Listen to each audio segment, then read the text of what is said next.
Film dibuka dengan seorang pria bernama Juan. Hari itu dia sedang di dalam mobil bersama saudaranya yang mengalami kelainan mental dan juga keponakannya yang bernama Tamara. Di tengah perjalanan, mereka melihat ada kecelakaan. Hal itu membuat Juan langsung teringat masa lalunya, di mana dia juga mengalami hal yang sama, dan kejadian itu membuat kekasihnya meninggal dunia. Namun anehnya, kekasihnya itu adalah istri dari saudaranya sendiri. Jadi ketika Juan masih muda, dia bertemu dengan seorang wanita bernama Charo.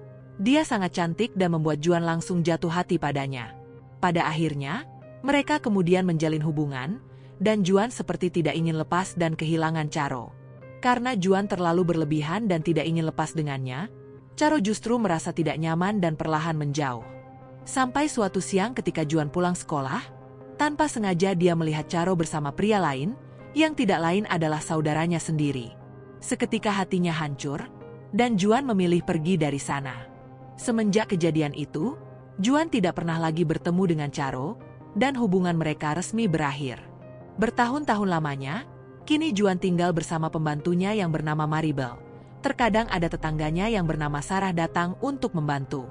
Maribel ternyata menyimpan rasa pada Juan, namun Juan merasa biasa saja. Maribel pernah menikah dan memiliki anak bernama Andreas, dan kini dia adalah janda setelah berpisah dengan suaminya. Bertahun-tahun berlalu tidak membuat Juan lupa pada Charo, rasa cintanya ternyata masih ada. Hubungan Charo dan kakak Juan ternyata berlanjut ke pernikahan. Meski begitu diam-diam Charo dan Juan pernah kembali berhubungan. Semua bukan kemauan Juan, melainkan Charo yang memintanya.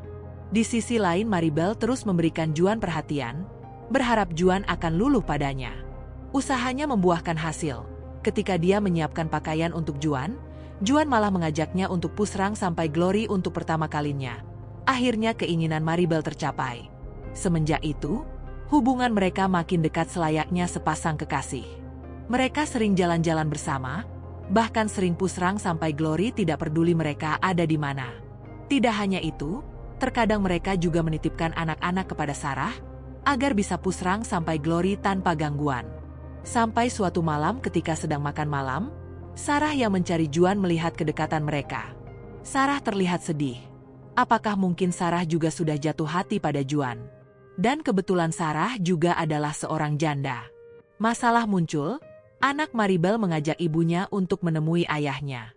Meski sudah lama berpisah, dia masih sering merepotkan Sarah, dan sering meminta uang padanya.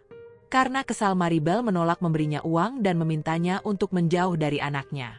Karena kesal dengan sikap Maribel, suatu hari sang suami menghadang Maribel dan berusaha mewasalamnya. Namun untung saja Maribel masih selamat dan harus dilarikan ke rumah sakit oleh Juan. Tidak lama Juan didatangi oleh seorang pria, dan di sini semua fakta terungkap. Jadi setelah kecelakaan yang melibatkan Charo, Juan bertengkar hebat dengan saudaranya sendiri, atau suami Charo. Dan pada akhirnya Juan mewasalam saudaranya sendiri. Kejadian itu dilihat oleh adik Juan yang mengalami gangguan mental, dan sampai sekarang dia masih trauma karena kejadian itu. Juan memang menjalin hubungan dengan Charo, namun itu bukan kemauannya, dan kejadian itu sudah lama sekali berlalu. Kini Juan berusaha melupakan semuanya. Dia akan memulai lembaran baru bersama orang-orang yang dia sayangi, dan tentu saja bersama Maribel. Dan pada akhirnya, film pun selesai.